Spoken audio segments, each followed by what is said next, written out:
Hey guys, what's up? This is Kotrol from Kotrip Channel. Dan hari ini saya akan menjawab pertanyaan bahasa pemrograman apa yang seharusnya kita pelajari terlebih dahulu.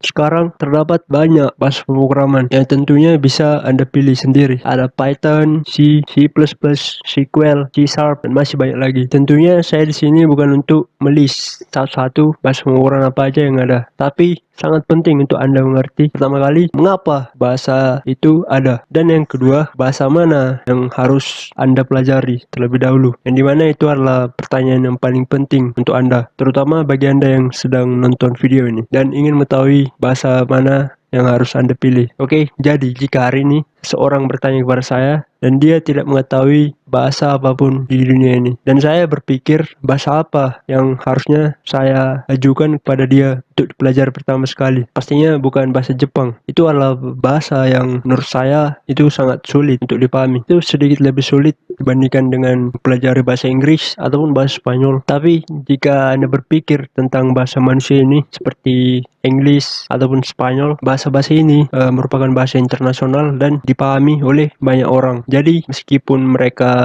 simple, mereka cukup powerful. Sekarang mari kita beralih ke computer programming. Bahasa mana yang seharusnya saya pelajari terlebih dahulu? Well, untuk menjawab pertanyaan itu, saya ingin mengatakan mulailah dari bahasa yang simple, sederhana.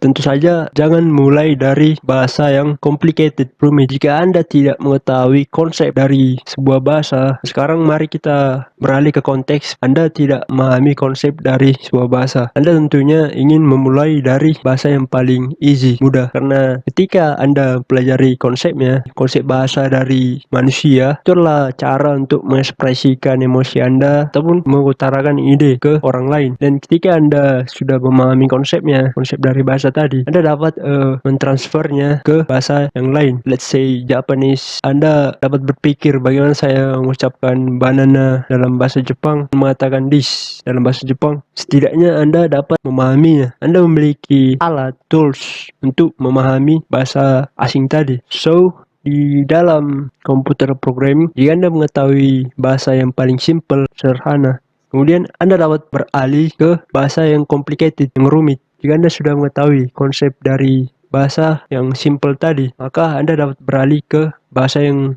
lebih complicated lagi dan berpikir bagaimana cara saya melakukan ini di bahasa yang lain. Oke, maka proses research Anda tentunya akan lebih mudah. The tool, alatnya, alat yang mereka gunakan, the language syntax, spesifikasi dari setiap bahasa mungkin berbeda-beda. Tetapi secara general, kita menggunakan bahasa untuk mencoba mengekspresikan emosi kita, seperti sedang sedih, saat sedang bahagia, menyemangati, kemalangan, whatever, right? Bahasa pemrograman komputer, Anda mencoba untuk mengekspresikan ide ke si komputernya. Jadi itu dapat mentranslate ide Anda tadi untuk Anda, right?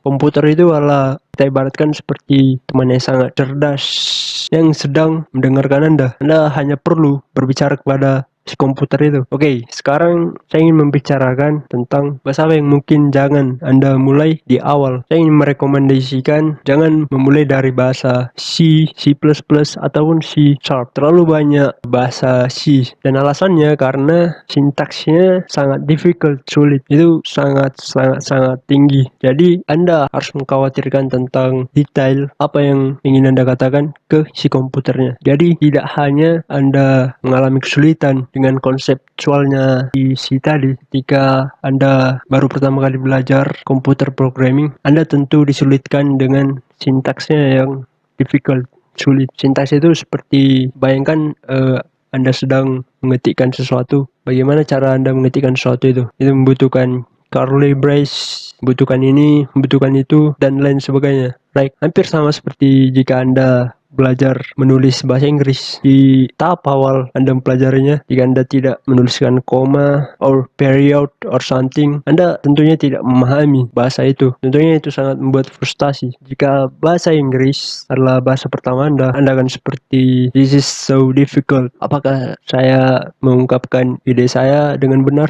dan cara mengekspresikannya, atau saya memiliki beberapa grammatical error? So, mulailah dari bahasa yang hanya fokus pada konseptualnya. Oke, jadi mulailah dengan sesuatu yang memiliki tingkat kesulitan sintaksnya rendah. Pahami konsepnya. Dalam komputer programming terdapat konsep looping. So, jika ini adalah satu tugas yang ingin Anda lakukan berulang-ulang kali, itu dinamakan loop. Well, jika Anda mempelajari loop di dalam satu bahasa, Anda akan sangat mudah beralih ke bahasa lainnya dan menerapkan sistem loop tadi. Jika Anda mempelajari if condition, jika ini maka itu, right? Jika Joni bekerja selama 40 jam, maka Joni akan mendapatkan gaji lembur. Ide itu jika Anda dapat belajar mengekspresikan itu dalam satu bahasa, Anda akan sangat mudah mengekspresikannya di bahasa lainnya. So, rekomendasi saya untuk Anda, terdapat banyak bahasa pemrograman untuk dipelajari, tapi rekomendasi saya pada Anda, mulailah dari bahasa Python. Dan Python, terdapat alasan mengapa Python terus bertumbuh dari tahun ke tahun. Salah satu bahasa pemrograman yang